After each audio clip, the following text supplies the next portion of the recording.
लाखों दूसरे नौजवानों की तरह एक्टिंग में हाथ आजमाने की कोशिश की थी। वो मुंबई पहुंचा, उसने लाखों रुपए खर्च भी किए, लेकिन बावजूद इसके जब उसे कामयाबी नहीं मिली तो घर लौटकर उसने बॉलीवुड से अपने पैसे वापस निकालने का फैसला कर लिया और कर दिया महेश भट्ट को धमकी भरा फोन।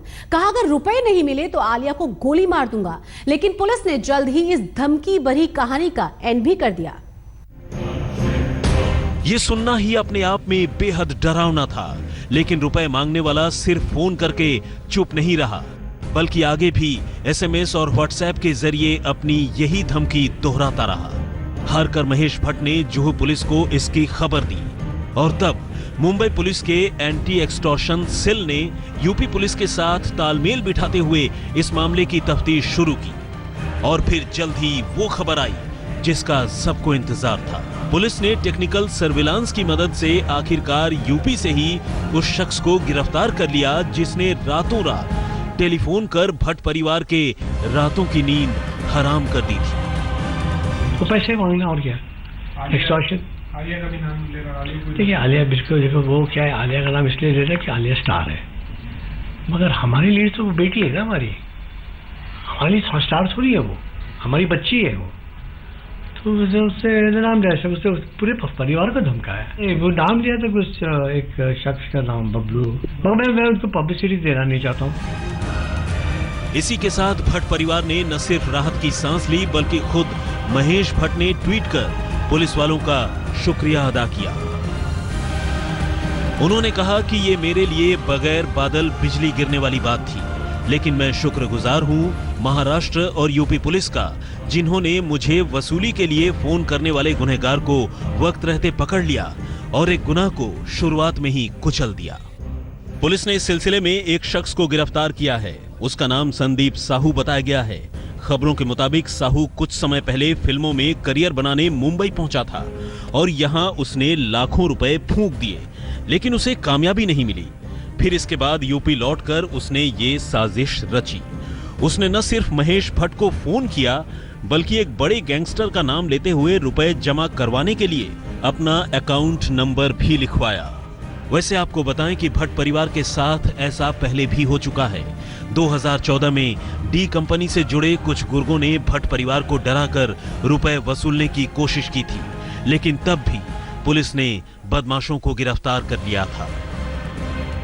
मुंबई से विद्या और सौरभ वक्तानिया के साथ आज तक ब्यूरो।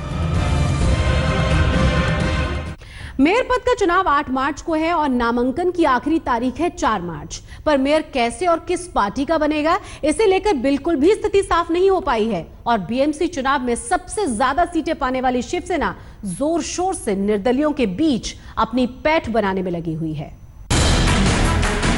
शिवसेना मेयर पद पर कब्जा करने के लिए खूब जोर लगा रही है। 84 सीटें पाने वाली शिवसेना का आंकड़ा 88 हो चुका है। गुरुवार को डॉन अरुण गवली की बेटी गीता गवली शिवसेना भवन पहुंची और शिवसेना के मंत्री एकनाथ शिंदे और सांसद अनिल देसाई से मुलाकात की। लोकशाहीमध्ये कोणी कुठे जावं आणि कुणाला मतदान करावं, कुणाच्या सोबत सत्तेमध्ये सहभागी व्हावं, हा ज्याचा त्याचा प्रश्न आहे। हा कुठल्याही परिस्थितीमध्ये अशा प्रकारचा दबाव तंत्र कोणी आणत असेल तर ते योग्य नाही आहे। लोकशाहीमध्ये प्रत्येकाला स्वतःचं मत आहे आणि स्वतःच्या मताप्रमाणे तो निर्णय घ्यायला मोकळी त्याला असली पाहिजे, असं माझं मत आहे। साहेबांना माहिती आहे आपल्याला 10 वर्ष थांबलोय साहेबांबरोबर, आपण पण कामं केली, साहेबांबरोबर चांगलं राहिलो आणि साहेबांनी पण चांगलं ठेवलं। आपल्याला डायरेक्ट साहेबांशी बोलायचं की पुढे आमची कामं कशी होणार जनताची, तर तो विषय एक आहे, तो झाला क्लिअर तर आम्ही सांगू तुम्हाला।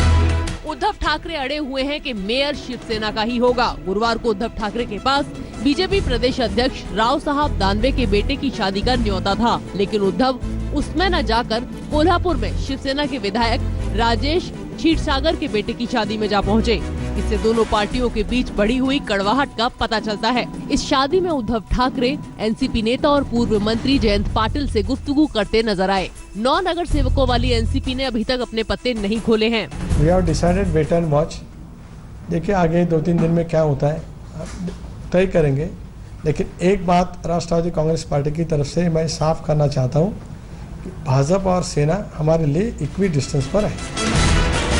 शिवसेना के लिए अच्छी खबर ये है कि कांग्रेस शिवसेना को बीजेपी से कम खराब बता चुकी है और एमएनएस की तरफ से भी समर्थन मिलने के संकेत आ रहे हैं। मुंबई से मयूरेश गणपते और कोल्हापुर से दीपक सूर्यवंशी के साथ आज तक ब्यूरो। मुंबईकरों के लिए वीकेंड कुछ खास होने जा रहा है। मुंबई में पहली बार होने जा रही है पावर बोटिंग, जो समंदर के अंदर 5 किलोमीटर के दायरे में की जाएगी। हमारे संवाददाता रसेश मदानी लिया पावर बोटिंग का अनुभव, आप भी जरा देखिए। पहली बार मुंबई के समंदर में हमें कुछ नया अनुभव करने मिल रहा है, यानी कि adventure, professional adventure sport, power boat racing, जिन्हें समंदर का इंडियन ग्रैंड प्री कहा जा रहा है। 6 टीमें होंगी, एक पायलट होगा, एक बोट पर एक नेविगेटर भी होगा, एक इंडिया का पायलट भी होगा। लेकिन ये बात रही प्रोफेशनल पावर बोट रेसिंग की, जो नरमन पॉइंट से लेकर मिरकाई चौपाटी के 5 किलोमीटर के स्ट्रेच तक हमें देखने मिलेगा। लेकिन एक आम आदमी के तौर पर पावर बोट रेसिंग क्या होता है, मैं एक अनुभव करने की कोशिश करूंगा। मुझे पावर बोट का रेसिंग का कोई अनुभव नहीं है, लेकिन आइए देखते हैं ये अनुभव किस तरीके का रहता है।